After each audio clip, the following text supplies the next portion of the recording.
والصلاة والسلام على النبي الكريم أما بعد قال رسول الله صلى الله عليه وسلم يا أيها الناس إن ربكم واحد وإن أباكم واحد لا فضل لعربي على عجمي ولا لعجمي على عربي ولا لأحمر على أسود ولا لأسود على الأحمر إلا بالتقوى أو كما قال صلى الله عليه وسلم۔ آج کے اس بامقصد نہایت خوبصورت عظیم الشان اجلاس کے صدر محترم جناب قاری محمد امین صاحب دامت برکاتہم محتمم دارالعلوم پوکھرن اسٹیج پر تشریف فرما تمام معزز مہمان دانشوران قوم و ملت اور اس پورے علاقے سے تشریف لانے والے تمام معزز حاضرین، ہمارے بھائیوں، عزیز ساتھیوں،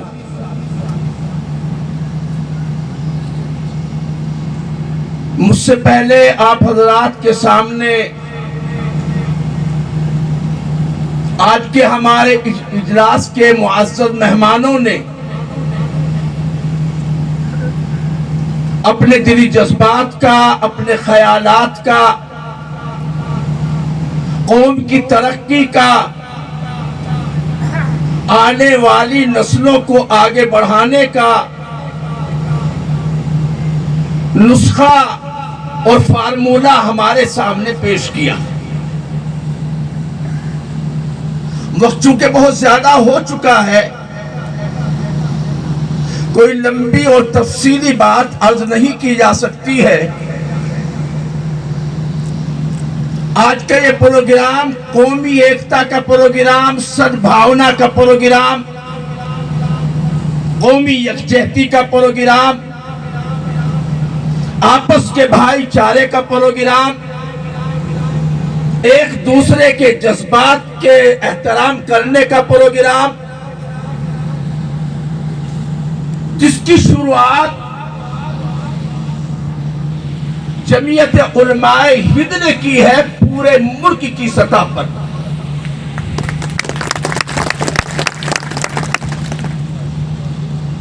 جمعیت علماء ہند ہندوستان کی وہ پرانی قدیم انقلابی تنظیم ہے جو باقاعدہ دستوری اور آئینی اعتبار سے 1919 میں قائم ہوئی۔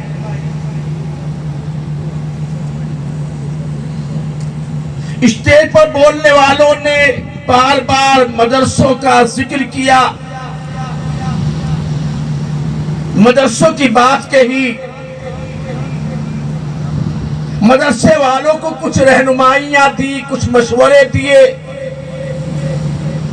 جو دل کی گہرائیوں سے ہم قبول کرتے ہیں، لیکن ہلکی سی ان مدرسوں کی تاریخ بتانا بھی ضروری سمجھتے ہیں۔ آج جس خوبصورت ملک میں ہم اور آپ زندگی گزار رہے ہیں، اس ملک کے کسی بھی اسٹیج پر کھڑے ہو کر گنگا جمنی تہذیب کی بات کرتے ہیں،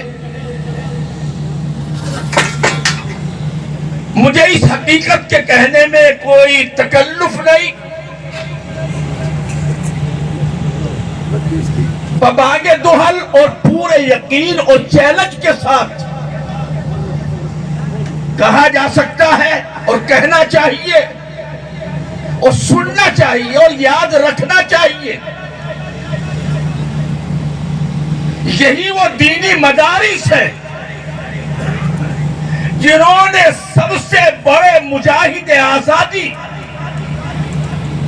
اسیر مالٹا حضرت شیخ الہند مولانا محمود حسن دیوبندی رحمت اللہ علیہ کو پیدا کیا تھا، جو دارالعلوم دیوبند کا سب سے پہلا شاگرد تھا، جن کے بارے میں انگریز یہ کہتا تھا کہ یہ محمود حسن وہ ہے، اگر اس کو جلا کر اس کی راکھ بھی اڑائی گئی تو یہ انگریزوں سے کترا کر کے نکل جائے گی، انگریزوں کو طرف کو اس کی راکھ بھی نہیں آئے گی۔ آج گاندھی جی کا نام لیا جاتا ہے، لینا چاہیے، وہ راشٹر پتا ہے، وہ فادر آف نیشن ہے، وہ دیش کے بابو ہیں، اور ہندوستان کی آزادی میں بڑا کردار ادا کیا ہے۔ لیکن یہ نہ بھولیے گا کہ اس موہن داس کرم چند کو گاندھی بنانے والا اور قائدانہ صلاحیتیں دینے والا اور قیادت کے اسٹیج پر بٹھانے والا کون؟ تاریخ لمبی ہے۔ حضرت شیخ الہند مولانا محمود حسن 4.25 سال کی مالٹا کی جیل سے رہائی پا کر جب گیٹ وے آف بمبئی تشریف لائے، خلافت ہاؤس میں وہاں پر ایک میٹنگ ہوئی، تو اس وقت میں موہن داس کرم چند گاندھی کو حضرت مولانا محمود حسن دیوبندی نے قیادت کا تاج عطا فرمایا، اور گاندھی جی کو گاندھی کا لقب مولانا عبدالباری فرنگی محلی نے دیا۔ اتنا ہی نہیں، کسی احساس کمتری میں مسلمانوں مبتلا ہونے کی ضرورت نہیں، آل راؤنڈ ٹیبل کانفرنس تک سفر کرنے والے مہاتما گاندھی جی، اس سفر کا تمام تر مکمل خرچ خلافت کمیٹی نے اٹھایا، مسلمانوں نے برداشت کیا۔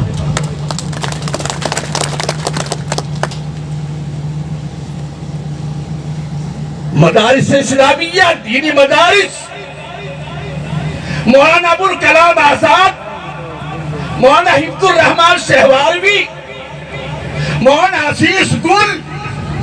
ایک لمبی طویل فہرست ہے۔ 1857 میں جہاد شاملی کے بعد صرف 15 دن کے اندر 54,500 مولویوں اور مولوی جیسی شکل و صورت رکھنے والے مسلمان کو تختہ دار پہ چڑھایا گیا، پھانسی کے پھندے پر لٹکایا گیا۔ بھول سکتے ہو مسلمانوں وہ تاریخی جملے؟ کراچی میں جب کانفرنس ہو رہی ہے، انگریزوں نے چاروں طرف توپیں لگا رکھی ہے، آج اگر کوئی ہمارے خلاف لب ہلائے گا توپ کے دہانے پر باندھ کر اس کے پرخچے اڑا دیے جائیں گے۔ حضرت شیخ الاسلام مولانا حسین احمد مدنی رحمت اللہ علیہ یہ فتویٰ دے چکے تھے کہ مسلمانوں کے لیے انگریزوں کی ملازمت کرنا حرام ہے۔ مسلمانوں کا خیال تھا آج حضرت مدنی کانفرنس میں تشریف نہیں لائیں گے، مگر یہ اللہ کا شیر، یہ پہاڑوں کی عظمت رکھنے والا انسان کراچی کی کانفرنس میں پہنچا۔ انگریز وائسرائے سامنے آیا، توپیں لگی ہوئی ہیں، اعلان ہو چکا ہے، آ کر کے پوچھتا ہے کیا تم ہی وہ حسین احمد ہو جو انگریزوں کی ملازمت کرنے کو حرام کہتے ہو؟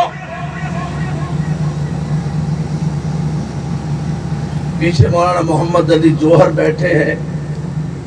چپکے سے کہتے ہیں حضرت بیان بدل دیجیے ورنہ جان چلی جائے گی۔ کیا کہا اس اسلام کے شیر نے مسلمانوں،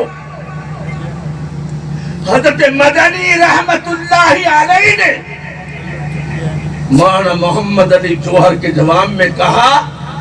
حسین احمد اگر آج اپنا بیان بدل دے گا تو اس کا ایمان چلا جائے گا۔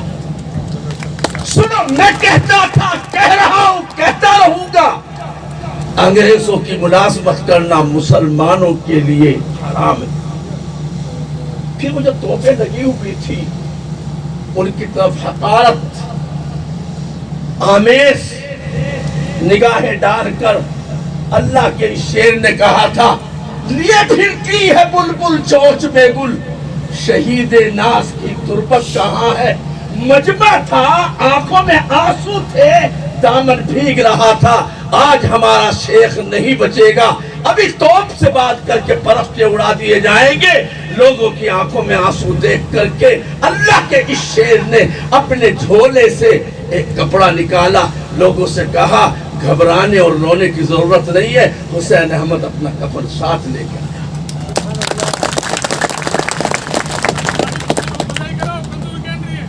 جمعیت علماء ہند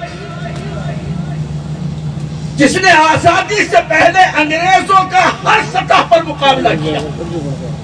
ہر موڑ پر، ہر محاذ پر، ہر موقع پر سینہ سپر ہو کر لڑی۔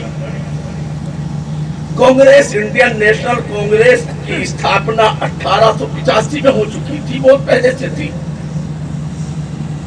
لیکن مسلمانوں اپنے ملک کی مکمل آزادی کا ریزولوشن پاس کرنے والی سب سے پہلے ہندوستان کی کوئی جماعت ہے تو وہ جمعیت علماء ہند ہے۔ دوسری پارٹیوں نے کہا تھا کوئی حرج نہیں، حکومت آپ کریں، کچھ ہمیں رعایتیں چاہیے،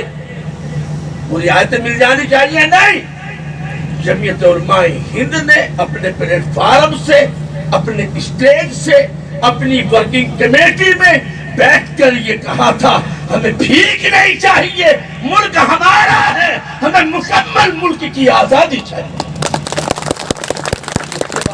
انڈین نیشنل کانگریس نے بھی اپنی ورکنگ کمیٹی میں اس ریزولوشن کو پاس کیا ہے۔ 1947 میں ملک آزاد ہوا۔ بدقسمتی تو ہم کہتے ہیں کہ جو کچھ ہوتا ہے اللہ کی طرف سے ہوتا ہے، مگر یہ کہ اسباب بھی کچھ بنتے ہیں، ایسے نہیں کہ بیٹھے بٹھائے ڈیوائڈیشن ہو گیا، یوں ہی ملک کی تقسیم ہو گئی۔ تاریخ کے پنے اگر پلٹے جائیں گے تو پتہ نہیں کتنے راز کھل کر کے سامنے آئیں گے جو ہم اس وقت پلٹنا نہیں چاہتے۔ ملک کی تقسیم ہو گئی، اس موقع پر ابھی ہمارے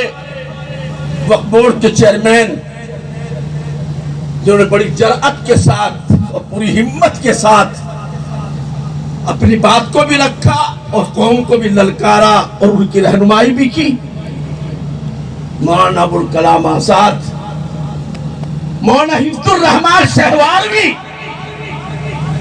دلی کے پرانے علاقے کی گلیوں میں جہاں چاروں طرف آگ جل رہی تھی، جلتی آگ میں کود کود کر جانے والوں کا دامن پکڑ پکڑ کر ان کو روک رہے تھے، یہ ملک تمہارا ہے، ان میناروں، یہ مینارے تمہیں آواز دے رہے ہیں، یہ گنگا کے کنارے جہاں بیٹھ کر تم نے وضو کیا ہے، جہاں تمہارے بزرگ ہیں، ان کی قبریں ہیں، ان کی درگاہیں ہیں، ان کے مزارات ہیں، ان کو چھوڑ کر کے مت جاؤ۔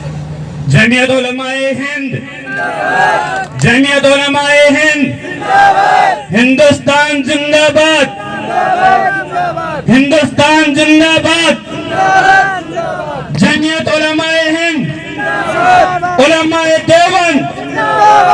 علماء دیوبند، قومی ایکتا، ہندو مسلم ایکتا۔ جو جانے والے تھے وہ چلے گئے، جو رہنے والے ہیں یہ ملک ان کا ہے۔ یہ ملک کسی باپ کے پپوٹی نہیں ہے، کسی کی جاگیر نہیں ہے۔ اس ملک میں ہم برابر کے شریک ہیں، کرایہ دار نہیں ہیں، حصے دار۔ اس ملک کی آزادی کے لیے، اس ملک کی آبادی کے لیے، اس ملک کی ترقی کے لیے، اس ملک کی ایکتا کے لیے، اس ملک کی گنگا جمنی تہذیب کو بچانے کے لیے، اس ملک کے آئین کے تحفظ کے لیے، اس کے سیکولر کو بچانے کے لیے، اس کی جمہوریت کی پاسداری کے لیے ہمیشہ انہی مدرسوں سے نکلنے والوں نے میدان امن میں آ کر کے ثبوت پیش کیا ہے۔ ہم سواگت کرتے ہیں، مبارکباد دیتے ہیں، دل سے احترام کرتے ہیں اپنے ان تمام بھائیوں کا جو ہمارے مہمان ہیں، لیکن ڈرتے ڈرتے چھوٹا ہوں، عرض کرنا چاہتا ہوں، کیا ایکتا کی ضرورت صرف داڑھی ٹوپی والوں کو ہے؟ ایسا نہیں ہے۔ حقیقت یہ ہے، جلیں گے ہم تو جل جائے گا سارا گلستہ مادی، سمجھ مت کے صحن گلشن میں میرا ہی آشیانہ ہے۔ کاش کے ہماری ایسی ضرورت ایسے شکلوں والے کبھی بھی اپنے یہاں کوئی ایکتا کا سمیلن کر کے اس جیسی نورانی شکل والے کو لا کر کے بٹھائے۔ آخر ایسا کیوں نہیں؟ جب بھی ایکتا کی بات آتی ہے، جمعیت علماء بلاتی ہے، اسٹیج پر انوائٹ کرتی ہے، تالی دونوں ہاتھوں سے بجتی ہے، ایک ہاتھ سے نہیں بجتی۔ لیکن ہم تو اپنا فرض سمجھتے ہیں اس ملک کی حفاظت کرنا، اس ملک میں رہنے والوں کی خدمت کرنا، اس لیے کہ ہمیں ہمارے آقا صلی اللہ علیہ وسلم نے اور ہمیں ہمارے دین نے، ہمیں ہمارے قرآن کی آیتوں نے، ہمیں ہمارے اللہ نے یہی سکھایا ہے۔